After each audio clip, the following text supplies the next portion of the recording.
Lapor, Polresta Banda Aceh. Laporan situasi 1 jam. Dalam keadaan aman dan tertib. Rakyatnya siap menerima kunjungan. Laksanakan. Pada Kepala Kepolisian Daerah Aceh, hormat, senjata! Rut!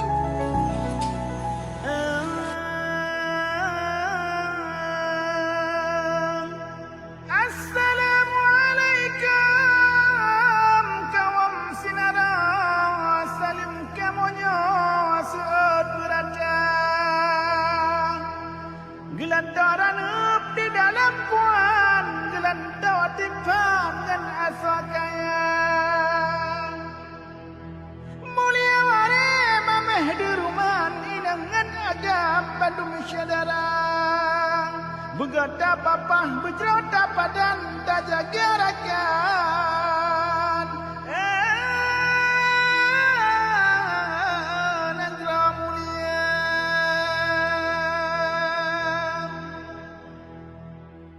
Siju aja mak